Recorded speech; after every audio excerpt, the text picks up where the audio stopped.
Welcome to the Fast Leader Podcast, where we explore convenient yet effective shortcuts that will help you get ahead and move forward faster by becoming a better leader. And now, here's your host, customer and employee engagement expert and certified emotional intelligence practitioner, Jim Rimbach. Need a powerful and entertaining way to ignite your next conference, retreat, or team building session? My keynotes don't include magic, but they do have the power to help your attendees take a leap forward by putting emotional intelligence into their employee engagement, and customer-centric leadership practices. So bring the infotainment creativity of the Fast Leader Show to your next event, and I'll help your attendees get over the hump now. Go to beyondmorale.com/speaking to learn more. Okay, Fast Leaders Legion, today I'm excited because when I heard the title of this person's book that we're going to discuss today, I knew I had to have him on the show. However far back you go, you'll find Bill Munn's roots firmly planted beside a small lake in northern Michigan. It was there that his grandfather and his first true mentor long ago discovered a nature-rich escape, one that was remote, largely untouched, and perfectly suited to the late visionary's dream of a getaway where generations of extended family members would connect and build memories for years to come. Bill has always been called to this place. As a young boy, forging new paths to troublemaking alongside the cousins who became his most treasured friends and confidants. As a young man, working off his tail every night and day of the summer season in order to remain on the shores of that beloved lake. As a young father, working even harder as an oft-traveling executive, determined that his wife and 3 daughters could spend every day of their summers in that place. Today, as a veteran management coach with his own independent practice, that lake is no longer a retreat he visits and longs for, but a place he calls home. Incidentally, it has also helped to inspire the framework for a leadership and personal growth program that has become part of his legacy, the Power Alley Attributes concept. As Bill helped clients identify and leverage inherent strengths or attributes in themselves and others and within their organizations, he found that the natural world reflected one of his most powerful leadership philosophies. Just as an eagle is built to soar while the elegant loon is designed for deep diving, so too does each human being have powerful and unique attributes that are key to personal success in business, leadership, and life, as well as team success. For over 26 years, Bill has supported hundreds of corporate leaders and their teams as a management coach. Being a former top-level executive of a Dow 30 and Fortune 500 company, Bill brings real-world experiences to his seminars, training programs, and one-on-one coaching, supporting clients with practical wisdom, real-world action tools, and unbiased insight. Bill is the best-selling author of 2 books, including Why Make Eagles Swim, Embracing Natural Strengths in Leadership and Life, and Lead or Be Led, A Guide for Intentional Living. Bill and his wife, Lindy, split their time between Ohio and the beautiful northern Michigan lake, where they often welcome 3 daughters, 3 sons-in-laws, and 10 grandchildren. Bill Munn, are you ready to help us get over the hump? I'm ready. Bill, I've given our listeners a little bit about you, but can you tell us what your current passion is so that we can get to know you even better? My current passion, and it has been, Jim, for about 3 decades or more, the 3 decades I've been coaching and a little bit beyond, is how to help people achieve their vision of what they define as a fulfilled life.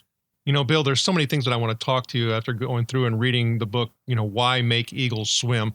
Because one of the quotes that I often use, or statements that I'll say, is that, when people are doing something that just doesn't seem right in regards to either placing an individual or asking a team to do certain things, I will say, do you really want to put a duck in the desert? I love it. Yeah. That could have been the title of the book. I love that phrase. I haven't heard it before. It's just like you never want to do that. It's pending doom if you're going to put the duck in the desert. It's pending doom if you're going to make that eagle swim. So in the book, you actually talk about the difference between attributes and skills. Help us understand that. Skills are learned, essentially. Knowledge and skills both are learned. Attributes come with. Jim, Bill, others, all people, I believe, come out of the womb with an inherent attribute profile. In fact, the longer I do that, I started out 15 years ago, 25 years ago with attributes, telling people, 15 years old, you probably have your attribute profile. The longer I've done this, the more people I've worked with, the more I've decided I think it's earlier than any of us think. I'm not sure we can ever prove that. I don't think we have the tools. But I think if we could, I wouldn't be at all surprised if we find out we were that way from the beginning. We just didn't know how to express it. Bill, I mean, as you said that, I mean, so many things resonate with me, especially being a father of 3 kids that if you look at them from a personality perspective, they couldn't be any more different. I love that. That's right. Exactly. And my middle son, I struggle with when it comes to some of the things that I know what I'm doing is I'm putting that duck in the desert. I'm trying to make that eagle swim, and I need to stop doing that. And that's one of the things that you talk about as far as forces, in the book. Yes. You call it you're trying to help force. Yes, that's exactly right. And what you're describing, I love your empathy. That's so real. It comes from those who love us, like you love your son. And we come to these conclusions as parents, and our parents, I believe, did the same thing. We come to these conclusions, I don't want him to go through that thing that I suffered. And we perceive that if we hadn't been this way or we'd been more this way, we would have gotten past this hurdle or that hurdle. And so we want very much to help our child avoid that hurdle. And the fact is, A, it's not going to work. And B, it actually creates a divide. And they're going to grow from the hurdle anyway. But believe me, I love your heart. Well, it's easy to say those words to a parent, but as a parent and a grandparent, I can tell you, I'm with you. It hurts while you're doing it. It does. And it's my issue. It really isn't his. I mean, Yep. But one of the things that stood out, and you said a word a moment ago, talking about vision and being able to see and understand our own attributes. And quite frankly, I don't think we really ever do that unless we are, exposed to your work and your findings and have to explore it. I mean, we just don't do it naturally. Talking about one of the things, it's not one of our attributes, self-exploration ain't there. Yeah. But when you talk about this attribute profile and building your attribute profile, explain that. Because to me, I think when you say vision, you got to go through the attribute profile in order to have vision of self. Yes. The attribute profile is simply a snapshot, if you will, or a picture of your individual set of attributes. The super strong ones, the medium strong ones, the medium ones, the super weak ones. It's the arrangement, if you will, the picture of the ranking of those attributes. And the profile that I focus on in the book is 14 attributes. I have so far over the years collected a list of 77 human attributes. But I decided that if I try to teach you or anyone else from the beginning a list that you need to memorize 77 attributes, I'm going to lose you day one. So I combined them into this sort of primer list that once people get comfortable with, then they can begin adding others. But whatever number of attributes you evaluate, you're going to have a profile. You're going to have some that are extraordinarily high in you. I call those power alley. They're on autopilot. You, in effect, can't not do them. Then you're going to have some at the other extreme that are so low, I call those challenges, that you really can't do them. You can't do them with any semblance of reality or goodness. In between, the good news is all the rest of our attributes are functional, meaning we can do them when we recognize, I'm in one of those moments where I need to focus on this attribute. Those fall into high, medium, low in your profile. You've got high functional attributes that are a snap for you to switch into. You can turn them on in a heartbeat. You have medium, and then you have low, which are a struggle for you to do, but you can do them. You just have to focus harder. So you've got most attributes you can practice when you need to. Well, I think one of the things that's interesting to me, and you talk about strengths and focusing on strengths, and some of these particular attributes that we would become more cognizant of, really for us to actually be, there's no way they're going to become powerhouse. It's just not going to happen. So what can we realistically expect from ourselves if we have a particular attribute that, we want to become better at, that, it's going to take some movement, change, and effort. You talk about effort. We have, there was somebody a while back where I read something that talks about we only have so many energy units within a particular day. And when we focus in on our weaknesses, we burn energy units really darn fast. Yes. So if you were to say that somebody's down on that lower level, what can they expect as far as movement is concerned, time, effort, all of that? What I tell people, and it's almost always a revelation for them, and I love the fact that they'll tell me often, it sets them free. Don't even try to change your attributes. Don't even think that way. Think about behavior, not attributes. Quick example, I use it with lots of audiences. I'll use it with yours because it tells a story about me. I have an attribute. It's not one of the 14, but it is one of the 77, by the way. I have an attribute called addictive. I didn't choose it, but I got it. I've proven it. I was a smoker. I drank too much. I've tried it all. I get addicted easily. Okay, that's an attribute. I quit smoking. I quit drinking. Believe me, it didn't change the fact that I have an addictive attribute. What it changed was my behavior. So you can choose to behave differently and work hard at it. It doesn't change the core attribute, but it changes your behavior either in all of your life, like my example, or in certain situations. You can choose if you are a low relational and you're headed for a party and with family members you don't care a bit about, you can choose to behave relationally for the evening. It's going to work. It's going to be hard on you. You're going to come home tired. A high relational, come home lit, full of energy. But you can do it. It didn't change your low relational attribute.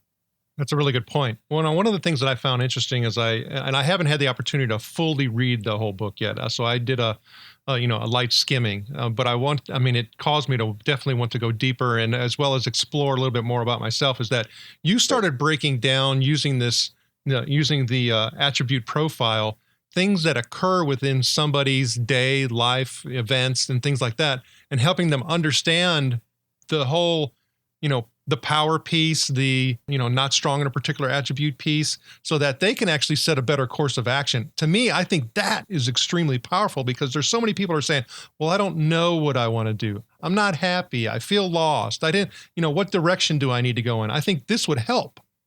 Oh, it very definitely helps. In fact, the attributes component has become a huge contributor to a whole thing I do with clients that's grown over the recent years called career vision. It's a combination of attributes and your vision for your career. And the whole idea is, let's start, a lot of people start looking at a career like a job change or whatever, and they say, let's see, what should I do? What job? I should be a salesman, or I should be a nurse, or I should be an accountant. And I say, no, don't go there. Don't jump to the job you should do. Start with you, your attribute profile, and your vision. Two separate efforts. Then bring them together and say, okay, given this vision for my life, this is how I want to be, feel, act, etc. That's my vision in my career. And over here is who I am. You put those two together and say, oh, okay, I'm a really low caregiver. I don't care how much job security or money there is in nursing. I don't belong there. That's simple. My wife is a huge caregiver. She'd be a natural. Whether it was secure job or high paying or anything else, that's not the point. Go for what brings you joy. What brings you joy, you will be good at. And generally in life, what you're good at will provide a good living. Well, definitely. I mean, I see this being able to set a lot of people on a significantly more efficient course of direction. I hope so. Yeah, as well as more effective. Now, I know going through this work, going through this process, all the experiences that you've had, I mean, there's a whole lot of inspiration that can be garnered from this. And on the show, we like to look at quotes to help us with inspiration. Is there a quote or two that you can share with us? Yes. There are a bunch, but That's an excellent, excellent question.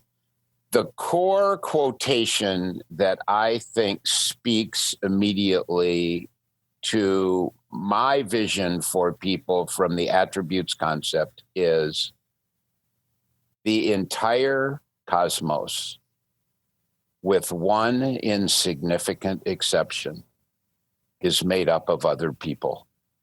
I want people to end up focused on the richness of, hey, Jim's different than I am. That's rich. Instead of that's irritating. Not everybody's like Bill Munn. Thank goodness. I spend enough time with him. I love the richness of different perspectives. And the whole reason, in fact, that I started attributes, and I started it before I became a coach, used it when I was an executive, is that every personality type thing I'd been through focused on me. Who am I? What's my personality type, et cetera, et cetera, et cetera. And I kept saying as a manager, wait a minute, the world is working with other people. It's not just about me getting other people to work with me. It's not that they need to understand me. I need to understand them. So I started attributes from the perspective of the end of the book, which is listening for revelation and tuning into other people. Who are they? Like you talking about your son. You tuning into your son is what I wanted attributes for, as opposed to you understanding Jim. You understanding yourself is just a great place to start for you to learn the concept. But where I want people to end is tuning into all the people around them. Those people are broadcasting all day long. All of us are, what our attribute profile is. We just don't know that we are. And if you set your tuner, you set the channel to that other person instead of to yourself, and train yourself, you start listening to people in a whole new way. Well, I think for me, that is exactly the way that it happens, is that I need to understand myself better to see how that even my behavior, impacts the effect of their attributes. So Exactly. Even like my own, son, talking about him, I try putting him in the wrong spot. I try to, expect things different from him that just aren't there. And so I shouldn't try to force that particular issue. And it's the same thing applies if it was a coworker, whether it's, even a friend or a family, member. I mean, all of those things that comes into play. I need to know me and how I could potentially affect, them and just have a greater level of compassion, really, for them. Exactly. And one of the interesting things, and it's ironic in a way when it's the results I've heard back over the decades with this. People will come to me and say, Bill, I used to just ride my son or my daughter about this or that issue. After doing the attributes thing, I went home and I talked to him. And we're having entirely different conversations. And I told him, and a lot of people have done this. They've told me these stories. I've told my kid, let's not talk anymore about this stuff you don't like. Let's talk about the stuff that lights you up. I've been doing it the wrong way. They even show them the handouts and stuff.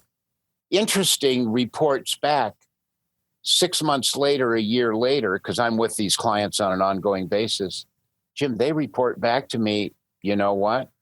She, meaning the daughter, is starting to focus more on those other areas that she doesn't like. And I've asked her about it. And she said, well, since you're focusing on what I like, I figure I ought to focus a little bit on what you think's important. So the irony is that all the stuff we were trying to accomplish was simply creating a divide. And now when we just focus on tuning into them and what's important to them, they then do the same thing in return. And that happens. We see it quickly at home, but it happens with teams too. Well, I think so.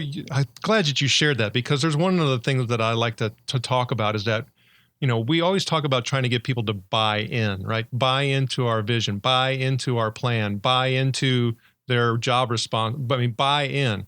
But I think what you described is that we get people to fall into it. I love that. I love that contrast. You're exactly right. When you genuinely tune in to the other person's attributes, and you genuinely tune in to helping them see how they can use their strong attributes to accomplish the goals in their role, whatever that is, their response to that just naturally is to be more engaged. Because when we're working higher up our chain of attributes, we're more passionate, we're more joyful, we're more engaged. It's where we like to be. And we've been told to work on the bottom of our list.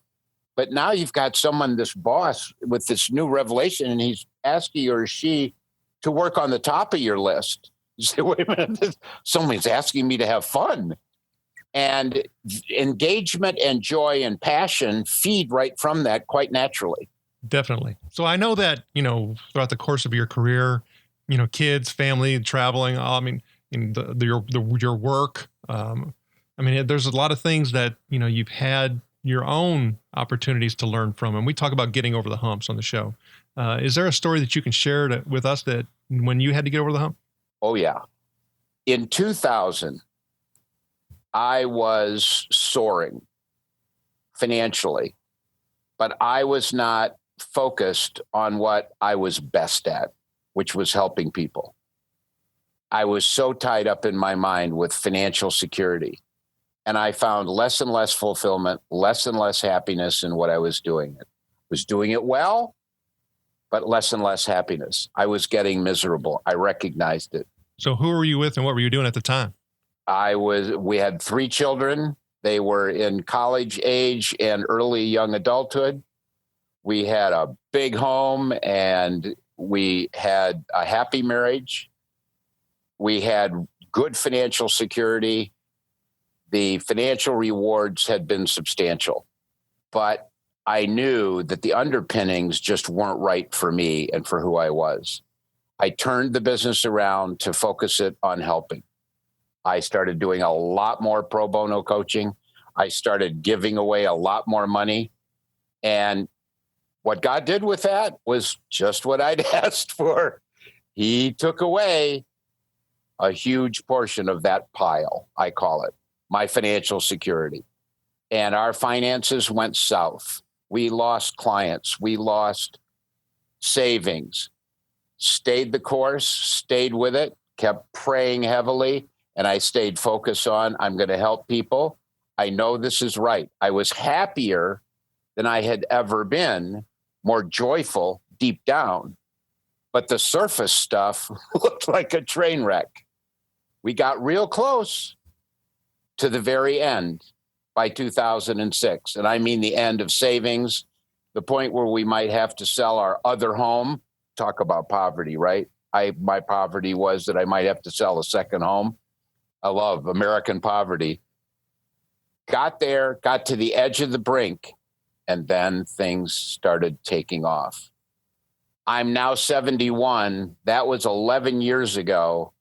And we've had 11 years in a row where every year has been more rewarding than the one prior. But in this case, not only financially, but also in terms of fulfillment. I finally started using my own Power Alley attributes, which are very heavy on the developer side, helping and encouraging other people. Well, I think one of the things, talking about that time spans is not too many people will persevere through that for that long of time. That duration. Right. Are you telling me that it's faith that really kept you going? Absolutely. That was the only thing that kept me going. A great wife who stayed with me and kept encouraging me, and she didn't sit there saying constantly, "You're screwing up, you're wrecking our life." She was absolutely a miracle during that time, but she's a gift from him too. So I count her in the equation, but it was turning to genuine prayer, genuine surrender, and genuinely giving up on my own efforts and going with where he wanted me to go with helping people and ignoring the financial side. And then what I now know is typical. I believe that what he does is think something like, okay, now you're ready. Now I can give you more money without destroying you. And he was exactly right, because to give me more money back when I was getting more money was destroying me. Now, that doesn't make money evil. Don't come to the wrong conclusion. This is not a lecture on what conclusions other people should come to in their life. Based on my attributes and my walk in life, this is where he needed to take me. That does not mean he needs to take everybody there. So I know right now, I mean, you have published a couple of books. You have the consulting and coaching practice, the family. I mean, you have a lot of things going on. So if you were to say one goal that you had, what would it be? Right now, the whole family and faith areas of my life are really going along beautifully. The big effort right now that we're engaged in is what we call Attributes Academy. I'm developing an online set of videos to make up an online course so that people can tune into that and consult those videos and learn and review for the rest of their lives, I hope, the attributes concept, real time, anytime they want to, online.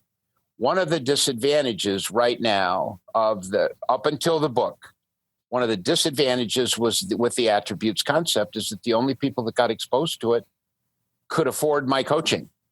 And individual personalized coaching is expensive. So there are just millions and millions of people that could benefit.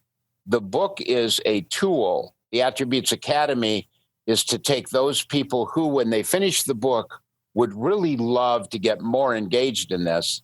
It gives them a way to take this course and keep it with them and have access to it forever. And the Fast Leader Legion wishes you the very best. Now, before we move on, let's get a quick word from our sponsor. The number one thing that contributes to customer loyalty is emotions. So move onward and upward faster by gaining significantly deeper insight and understanding of your customer journey and personas with emotional intelligence. With your empathy mapping workshop, you'll learn how to evoke and influence the right customer emotions that generate improved customer loyalty and reduce your cost to operate. Get over your emotional hump now by going to empathymapping.com to learn more. All right, here we go, Fast Leader listeners. It's time for the Hump Day Hoedown. Okay, Bill, the Hump Day Hoedown is the part of our show where you give us good insights fast. So I'm going to ask you several questions, and your job is to give us robust yet rapid responses that are going to help us move onward and upward faster. Bill Munn, are you ready to hoe down? Yep. All right. So what do you think is holding you back from being an even better leader today? Time. What is the best leadership advice you have ever received? Treat other people the way you want to be treated. What is one of your secrets that you believe contributes to your success? Get insight from God. What do you feel is one of your best tools that helps you lead in business or life? Prayer, no question. What would be one book, and it could be from any genre, that you'd recommend to our listeners? And of course, we'll put a link to Why Make Eagles Swim on our show notes page as well. So I don't have to recommend that one. I already got it, man. I already recommend it. I would say bang on the Bible. Okay, Fast Leader listeners, you can find links to that and other bonus information from today's show by going to fastleader.net/Bill Munn. Okay, Bill, this is my last Hump Day Hoedown question. Imagine you were given the opportunity to go back to the age of 25, and you've been given the opportunity to take the knowledge and skills that you have now back with you, but you can't take everything back. You can only choose one. So what skill or piece of knowledge would you take back with you, and why? How to tune in to other people through listening for revelation. Because I was completely absorbed in myself at age 25. And I wish that I could have gone back and tuned into others. Bill, it was an honor to spend time with you today. Can you please share with the Fast Leader Legion how they can connect with you? The quickest and easiest, most thorough way is BillMunnCoaching.com. Bill Munn, thank you for sharing your knowledge and wisdom. The Fast Leader Legion honors you and thanks you for helping us get over the hump. Thank you for joining me on the Fast Leader Show today. For recaps, links from every show, special offers, and access to download and subscribe, if you haven't already, head on over to fastleader.net so we can help you move onward and upward faster.